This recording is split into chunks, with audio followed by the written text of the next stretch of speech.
दोस्तों नमस्कार। हमने इसके पहले वाले पार्ट में जाना था कोशिका के बारे में। यानी कोशिका जो होता है इसकी खोज किसने की, ठीक है। कोशिका क्या है, ऊतक क्या है, सिद्धांत जो भी था, सबसे बड़ी कोशिका, लंबी कोशिका, छोटी कोशिका, इन सब के बारे में हमने जाना। आज हम जानेंगे कोशिका के पार्ट, ठीक है। इसके भाग कौन कौन से होते हैं उसके बारे में जानेंगे। यानी कि हम आपको कहें तो आपको जानना है कोशिकांग के बारे में। कोशिकांग क्या होता है? एक ऐसा शब्द है जो कि दो वर्डों से मिलकर बना है, जैसे कि जिसको हम कहेंगे कोशिका प्लस अंग यानी कोशिकांग, ठीक है। इंग्लिश में कहें तो कोशिका के पार्ट यानी कि पार्ट ऑफ सेल, ठीक है। इसको पढ़ेंगे हम आज। और सबसे पहला जो आपका कोशिका का पार्ट है वो है कोशिका झिल्ली या मेम्ब्रेन।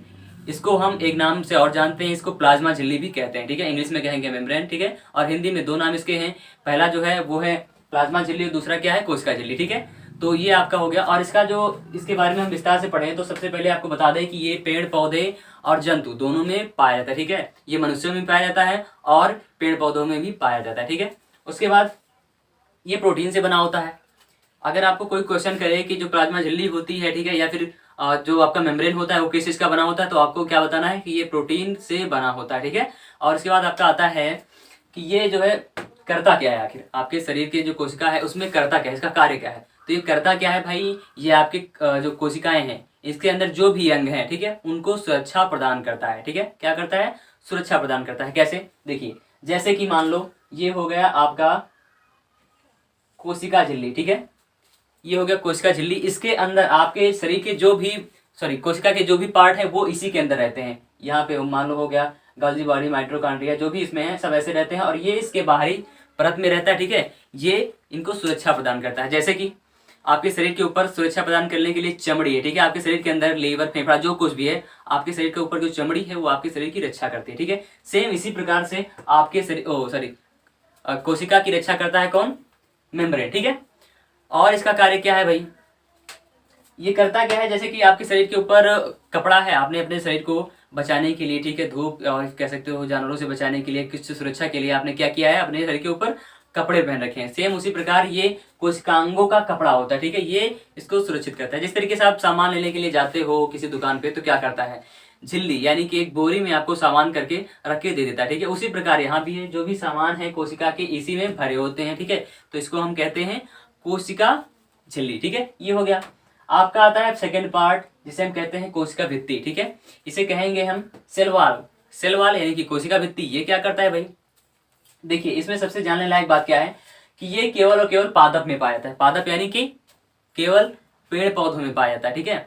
ये होता कहाँ है? मैंने आपको बताया कि ये है आपका कोशिका झिल्ली, ठीक है। ये है कोशिका झिल्ली और इसके ऊपर एक और परत लगता है। देखिए, जब आप सामान लेने के लिए जाते हो तो जब आपका जो पॉलीथीन है या फिर जो झिल्ली है वो कमजोर होता है या फिर सामान ज्यादा हो जाता है तो क्या करता है दुकानदार, क्या करता है, उसके ऊपर एक और झिल्ली लगा देता है, ठीक है। एक और बोरी लगा देता है जिससे सामान आपका आसानी से चलाए। सेम यही कंडीशन इस पेड़ पौधे वाले कोशिकाओं में भी होता है। मान लीजिए पादप कोशिका है, इसके ऊपर एक परत और चढ़ा दी जाए, ठीक है, ऐसे ऐसे एक परत और लगा दी जाए तो वो हो जाएगा आपका कोशिका भित्ति, जो कि केवल पादप कोशिकाओं में होता है, ठीक है। कहाँ होता है? पादप कोशिकाओं में। अगर आपसे कोई पूछे कि कोशिका भित्ति कहाँ पाया जाता है तो केवल ये पादप में होता है, ठीक है। तो ये हो गया आपका कोशिका भित्ति। और इसमें जो जैसे हमने पढ़ा कि जो आपका कोशिका झिल्ली है एक किसमें पाया जाता है, ये पाया जाता है जीव जंतुओं में, ठीक है, और पादप दोनों में पाया जाता है। ये किसका बना होता है? प्रोटीन का बना होता है, ठीक है। ये कार्य क्या करता है? आपकी कोशिका को सुरक्षा प्रदान करता है, ठीक है। सेम इसी प्रकार इसमें ये केवल पादप में पाया जाता है, ठीक है। कोशिका भित्ति जो है ये कहाँ पाई जाती है? पादप में पाई जाती है। और ये सेलुलोज का बना होता है। किसका? सेलुलोज का। कोई भी लकड़ी से संबंधित या फिर कह सकते हो पेड़ पौधों से संबंधित कोई भी वस्तु हो, जो भी लकड़ी से बना है उसमें सब में सेलुलोज होता है, ठीक है। मैंने कपड़ा पहन रखा है, इसमें कपास का बना हुआ है, ठीक है। कपास क्या है? पेड़ पौधा है ना, तो उसके कोशिकाओं में भी सेलुलोज होता है, ठीक है। तो इसमें भी सेलुलोज है, ठीक है। तो सेलुलोज का बना होता है। और ये क्या करता है? इसका कार्य भी है आपके जो कोशिकाएं हैं, ठीक है, इनको सुरक्षा प्रदान करना और आकार प्रदान करना, ठीक है। एक निश्चित आकार में इसको जो कोशिकाएं होती है पौधों की उनको बना के रखता है, ठीक है दोस्तों। ये हो गया आपका कोशिका भित्ति, ठीक है। अब इसमें अगर कोई पूछ ले आपसे कि जीवाणु का कोशिका जो है कोशिका भित्ति या फिर कोशिका झिल्ली किस चीज की बनी होती है, तो उसका आंसर होगा पेप्टिनोग्लाइकिन। किसका? पेप्टिनोग्लाइकिन, ठीक है। और ऐसे ही कवक, कवक का जो कोशिका है कोशिका भित्ति होता है, ये किस चीज का बना होता है? सॉरी, कोशिका झिल्ली या फिर कोशिका भित्ति किसका बना होता है? तो होता है काइटिन का। किसका? काइटिन का, ठीक है दोस्तों। ये हो गया आपका कुछ पार्ट, और आगे की जो और पार्ट है उनको हम जानते हैं, ठीक है। तब तक आप इनका इतने का स्क्रीनशॉट ले लीजिए। हमारे लिखने का केवल उद्देश्य यही होता है कि आप इसको जैसे नोट बनाते हैं ना, ऐसे आप इसको स्क्रीनशॉट ले लेंगे तो आपको लिखना ज्यादा नहीं पड़ेगा, ठीक है। आप इसको अपनी गैलरी में भी सेव करके रख सकते हो। तो इसका स्क्रीनशॉट लीजिए, ठीक है। उसके बाद आगे बढ़ते हैं। फिर आपका आता है माइटोकॉन्ड्रिया, ठीक है। यानी इसे हम कहते हैं हिंदी में कह सकते हो, दो नाम इसके हैं, ठीक है। एक है माइटोकॉन्ड्रिया और दूसरा है सूत्रकणिका, ठीक है। ये दो नाम इसके हैं और इसका कार्य जो है उसको जानेंगे, लेकिन उसके पहले हम आपको बताते हैं श्वसन के बारे में, ठीक है। श्वसन क्या होता है? जब आप हवा को या फिर सांस को अपने अंदर खींचते हो, ठीक है, फेफड़े में भरते हो, तो वहां क्या होता है, आपके फेफड़े में ऑक्सीजन क्षण के जो है ब्लड में घुल जाता है, और ब्लड क्या करता है, उस ऑक्सीजन को ले जाके आपके माइटोकॉन्ड्रिया सेल में ले जाके माइटोकॉन्ड्रिया के हवाले कर देता है कि भाई आप इसको लीजिए, ठीक है। उसके बाद जो ऑक्सीजन है ये जाके माइटोकॉन्ड्रिया में एक चक्र चलाता है, ठीक है। उसको हम कहते हैं क्रेब्स चक्र। इसकी खोज की थी क्रेब्स नामक वैज्ञानिक ने, इसलिए इसका नाम पड़ा क्रेब्स चक्र, ठीक है। इसके बाद क्या होता है भाई, तो ये क्रेब्स चक्र कहाँ चलता है? श्वसन के बाद आपके माइटोकॉन्ड्रिया यानी कि सेल में चलता है, माइटोकॉन्ड्रिया में चलता है, ठीक है। उसके बाद इसके फलस्वरूप जब क्रेब्स चक्र चलता है, इसके फलस्वरूप आपको मिलता है 38 एटीपी, ठीक है। 38 एटीपी मिलता है। उसके बाद क्या होता है, ग्लूकोज का निर्माण करते हैं। ये एटीपी मिलकर क्या करते हैं, ग्लूकोज प्रदान करते हैं, ठीक है। और ग्लूकोज क्या करता है, ग्लूकोज भाई आपके शरीर में, ठीक है, ग्लूकोज जो होता है जब इसका कोशिकाओं में दहन होता है, ग्लूकोज का शरीर के कोशिकाओं में दहन होता है, तब आपको ऊर्जा यानी कि पावर मिलता है, ठीक है। तो इसके फलस्वरूप हमको क्या मिला, ऊर्जा यानी कि पावर मिला, ठीक है। तो पावर, इसीलिए हम कहते हैं माइटोकॉन्ड्रिया को कोशिका का शक्ति ग्रह, ठीक है, या फिर विद्युत ग्रह, जो भी कह सकते हो आप, ठीक है। उसके बाद आपका आता है इसकी आंतरिक दीवार को क्या कहते हैं। आपको कई बार क्वेश्चन पूछ लेगा कि माइटोकॉन्ड्रिया की आंतरिक दीवार को क्या कहते हैं, तो इसको हम कहते हैं क्रिस्टी। क्या कहते हैं? क्रिस्टी, ठीक है। उसके बाद आपका आता है 4th नंबर, गाल्जी क्या है, या फिर कह सकते हो गाल्जी बॉडी, या फिर इसको और भी नामों से जानते हैं, लेकिन इसके जो वैज्ञानिक थे जिन्होंने इसकी खोज की थी, उनका नाम था फैमिलो गाल्जी। क्या नाम था? फैमिलो गाल्जी। यानी आपसे अगर कोई पूछे कि गाल्जी का या गाल्जी बॉडी के खोजकर्ता का नाम क्या है, तो उसका नाम फैमिलो गाल्जी था, ठीक है। उसके बाद ये कार्य क्या करता है भाई, देखिए हम कार्य करते हैं, ठीक है, कोई भी काम करते हैं, ठीक है, तो क्या होता है, हम थक जाते हैं, ठीक है। अब सोचिए जरा कि मैं, ठीक है, इस बोर्ड पे अपने हाथों से लिखता हूँ, ठीक है, तो मेरा हाथ जो है वो थक जाता है।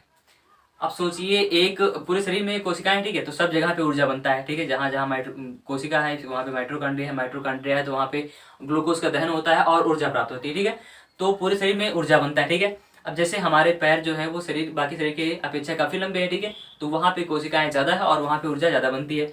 लेकिन सोचिए कि हम हाथों से कोई कार्य करते हैं, ठीक है, जैसे कोई खिलाड़ी है वो फुटबॉल खेल रहा है, ठीक है, तो उसके पैरों में ज्यादा ताकत है तो काफी देर तक खेलता है, ठीक है। तो क्या होता है भाई, काफी देर तक खेलता है, फिर कहता है मैं थक गया। ऐसा नहीं कहता ना कि मेरे पैर थक गए, बाकी सब ऊपर एकदम नॉर्मल है, बाकी सब में ऊर्जा है, ऐसा नहीं है। आपका पूरा शरीर थकता है ना, ऐसा क्यों है भाई? उसने केवल पैरों से कार्य किया ना। तो इसका जो कार्य करता है वो, इसमें सबसे बड़ी जो भूमिका निभाता है वो होता है गाल्जी बॉडी। ये क्या करता है, आपके शरीर में ऊर्जा का, ठीक है, ये परिवहन करता है, ठीक है। आपके पैरों को ज्यादा ऊर्जा की आवश्यकता है, जैसे कि कोई फुटबॉल खेल रहा था, ठीक है, तो उसके पैरों को ऊर्जा की ज्यादा आवश्यकता है, तो बाकी शरीर से ऊर्जा को इकट्ठा करके आपके पैरों तक लेके आता है, ठीक है। मैं बोल रहा हूँ, ठीक है, तो मेरे मुंह को, जीभ को ज्यादा ऊर्जा की आवश्यकता है, ठीक है। तो ये गाल्जी बॉडी क्या करता है, आपके पूरे शरीर से, ठीक है, ऊर्जा को लाके आपके जीभ के पास या जीभ को देता है, कहता है भैया आप बोलो, ठीक है, आपको ज्यादा ऊर्जा की आवश्यकता है, ठीक है। तो ये हो गया इसका कार्य। तो इसका खोज किसने किया था? फैमिलो गाल्जी ने, ठीक है, और इसका कार्य हो गया। अब हम जानेंगे रसधानी, ठीक है। एक मोटी बात जानिए कि अगर आपसे कोई पूछता है कि आपके शरीर में कितना % पानी है भाई, तो आपका उत्तर होगा 65%, ठीक है। 65% आपके शरीर में पानी होता है। अब सोचने वाली बात है भाई कि अगर कोई 100 किलो का आदमी है तो उसके शरीर में 65 लीटर या 65 किलो पानी होगा, तो पानी है कहाँ भाई? आपके पेट में केवल बहुत ज्यादा पी लेंगे भाई, 4 से 5-6 लीटर आएगा पानी, ठीक है। तो सोचिए इतना पानी कहाँ है, तो वो है आपके कोशिकाओं के अंदर, ठीक है। वो पानी कहाँ है? आपके कोशिकाओं के अंदर भरा हुआ, ठीक है। उस कोशिकाओं में जो पानी भरा हुआ है वो कहाँ है? रसधानी में, इसे कहते हैं वैक्यूल्स, ठीक है। ये आपके शरीर के अंदर कोशिका में जो वैक्यूल्स होते हैं, रसधानी होती है, ये जल उसमें भरा होता है, ठीक है। अगर इसमें पानी की कमी होती है तो क्या होता है भाई, इंसान को स्वाभाविक है कि प्यास लगेगा, ठीक है। तो इसमें पानी जो है वो भरा हुआ होता है और ये जल का संग्रह करता है, वही मतलब इसमें पानी भरा होता है, जल का संग्रह करता है, ठीक है दोस्तों।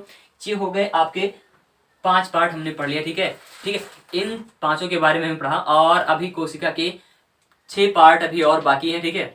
जो इसके बाद अभी जो 6 पार्ट हैं उनको हम नेक्स्ट वीडियो में पढ़ेंगे, क्योंकि अगर एक ही वीडियो में पूरे पार्ट को बताऊंगा तो काफ़ी लंबा हो जाएगा और आप भाई याद करने में थोड़ी प्रॉब्लम होगी, ठीक है। तो इसलिए हम छोटे छोटे वीडियो बनाते हैं भाई, और जो अगला पार्ट आएगा वो भी आपके लिए बहुत ज़्यादा इंपॉर्टेंट होगा, ठीक है दोस्तों। तो जो अगला पार्ट आएगा उसको आप जरूर देखिएगा और इसका स्क्रीनशॉट ले लीजिए ताकि आपको पढ़ने में आसानी रहे, ठीक है। तो आपने इसका स्क्रीनशॉट ले लिया और भाई आप लोग उतना ही पढ़िए जितना आपको समझ में आ जाए, ठीक है। आप खाना उतना ही खाते हो ना जितना आपको भूख होती है, तो हम इतना क्यों पढ़ें जितना हमको याद ना हो, ठीक है। तो आप इतना पढ़िए जितना आपको याद हो। मैं नहीं कहता कि अगर मैं भी आधे घंटे का वीडियो बना सकता हूँ, 1 घंटे का वीडियो बना सकता हूँ, ठीक है, पूरा चैप्टर एक ही वीडियो में, तो ऐसा नहीं करता। क्यों? क्योंकि आपको याद करना है, केवल वीडियो देखना नहीं, आपको याद करना है, ठीक है दोस्तों। तो वीडियो को देखिए और जो समझ में आए उसको कमेंट कीजिए, और किसी टॉपिक पर वीडियो चाहते हो, ठीक है, तो उसको कमेंट कीजिए, हम आप उस मतलब टॉपिक पे वीडियो जरूर बनाएंगे। और आपने जो समस्या है उसको हमको बताते रहिए ताकि हम अच्छे से और अच्छे से पढ़ा सकें। अगर कहीं समझ में नहीं आया तो भी हमको बताइए कि सर यहाँ पे समझ में नहीं आया, ठीक है। उसको हम आने वाले नेक्स्ट वीडियो में ज़रूर से ज़रूर आपको उसको कंफर्म करके देंगे, ठीक है दोस्तों। तो ये हो गया आज का आपका, और आने वाली नेक्स्ट वीडियो जरूर देखिएगा। और भाई आप लोग चैनल को सब्सक्राइब कर लीजिए, ठीक है, और वीडियो शेयर कीजिए अगर अच्छा लगता हो तो, ताकि आपके दोस्त भी हैं वो आसानी से पढ़ सकें, ठीक है दोस्तों। तब तक के लिए नमस्कार, जय हिंद।